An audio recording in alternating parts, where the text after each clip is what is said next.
আসলে আমাদের বিভাগে শিক্ষক স্বল্পতা আছে। আমাদের যেখানে অনার্স মাস্টার্স আছে এখানে 12 জন শিক্ষক থাকার কথা, আমরা আছি মাত্র কর্মরত 5 জন। আমাদের বিভিন্ন শিক্ষকরা ক্লাস পরীক্ষা নিয়ে সবসময় ব্যস্ত থাকে। এই ব্যস্ততার কারণের মধ্যেও আমরা আমাদের বিভাগীয় দায়িত্ব পালন করে আসছি দীর্ঘদিন ধরে। আগে কখনো এই ধরনের সমস্যা হয়নি। এবার যে সমস্যাটা হয়েছে সেটা আমি আমার সহকর্মী হাসান, তার উপর মূলত দায়িত্ব ছিল। আমরা দুজনে ইন্টারনাল ছিলাম, বাইরের এক্সটার্নাল পরীক্ষক ছিল, সবাই মিলেই আমরা পরীক্ষা নিয়েছি, রেজাল্টও তৈরি করেছি। তারপরে ওইটা অনলাইনে সাবমিট করা হয়েছে, কিন্তু সার্ভার ডাউন থাকার কারণে অনলাইন ওইটা সাবমিট হয়নি, পৌঁছায়নি। কিন্তু সেইটা আমাদের অসতর্কতা, সেই কারণে ভুল হয়েছে। ওইটা আমাদের পরে রিচেক করা দরকার ছিল, সেটা করা হয়নি। আমি আবার অনার্স ভর্তি কমিটির দায়িত্বে ছিলাম এবং আমার আরেকজন সহকর্মী ভর্তি কমিটিতে ছিল। ওই ভর্তি কমিটিও 31 তারিখে পরীক্ষা, ওইদিকে 24 তারিখে লাস্ট ডেট ছিল সে মাস্টার্সের নাম্বার পাঠানোর। তো ওই সময়টাই খুব পিক আওয়ার ছিল ভর্তি কমিটির প্রিপারেশন প্রস্তুতি, যে কারণে ওইদিকে ব্যস্ত থাকার কারণে এইদিকে আমি আর খোঁজ নিতে পারিনি। যে জুনিয়র সহকর্মীর উপর দায়িত্ব ছিল সে আর ওইটা চেক করে নাই, যে কারণে অনলাইনে নাম্বারটা সাবমিট না হওয়ার কারণে এই রেজাল্ট বিপর্যয় হয়েছে। পরবর্তীকালে আমরা ওইটা হার্ড কপি সহ আমাদের ওই জুনিয়র সহকর্মীতে পরীক্ষা নিয়ন্ত্রকের দপ্তরে পাঠিয়েছি। ওরা আজকেই গিয়েছে।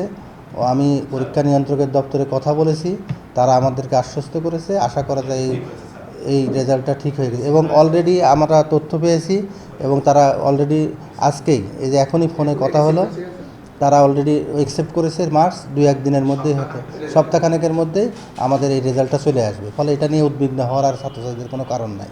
না, আমাদের গাফিলতি বলতে ওইটুকুই, সেটা তো আমি বলেছি যে আমাদের ওই ভর্তি কমিটি থাকার কারণে আমি ওইদিকে ব্যস্ত ছিলাম। এদিকে জুনিয়র যে সহকর্মীর দায়িত্ব ছিল সে অনলাইনে সাবমিট করেছে, কিন্তু এটা সাবমিট হয়নি, সেটা পরে রিচেক করা দরকার ছিল। এটা টেকনিক্যাল ত্রুটি এক ধরনের, যে কারণে এই ভুলটা হয়েছে। আমাদের অসতর্কতা ছিল, আরও বেশি সতর্ক হওয়ার দরকার ছিল। আগামীতে অবশ্যই এই ধরনের পুনরাবৃত্তি হওয়ার আর প্রশ্নই আসে না।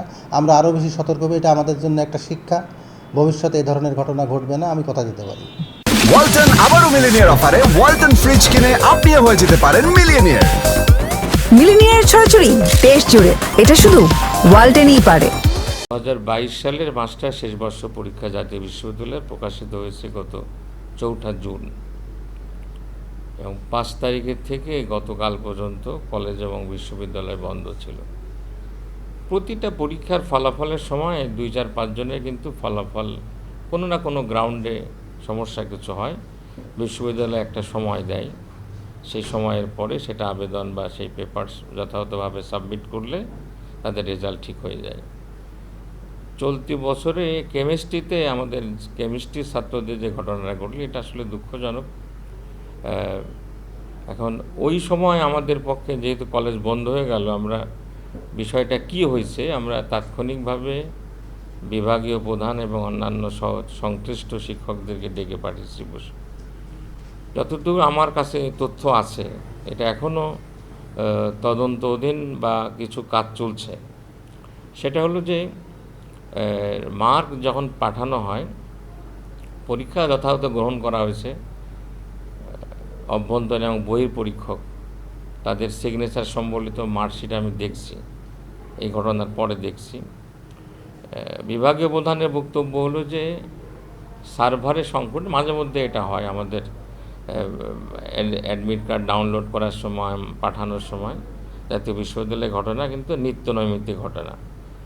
ওই সার্ভারের সমস্যার কারণে তাৎক্ষণিকভাবে পাঠানো হয়নি। পরবর্তীতে যে পাঠাতে হবে, এটা দেখো এখন হলো না, পরে আবার ট্রাই করতে হবে।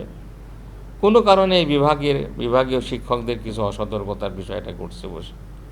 তা আমরা জানার সাথে সাথে বিশ্ববিদ্যালয়কে যোগাযোগ করছি এবং সে অ্যাকর্ডিংলি গতকালকে কলেজের ওই বিভাগীয় শিক্ষক তাদের আমাদের ম্যানুয়াল মার্কশিট সেগুলি যা ছিল পরীক্ষা গ্রহণ করে তাদের অ্যাটেন্ডেন্স শিট সব সহকারে বিশ্ববিদ্যালয়ে পাঠানো হয়েছে। ছাত্রদের 1 বছর নষ্ট হওয়ার প্রশ্ন নাই। আমরা আশা করছি যে একেবারে অল্প সময়ের মধ্যে এই বিষয়টি নিষ্পত্তি করা যাবে।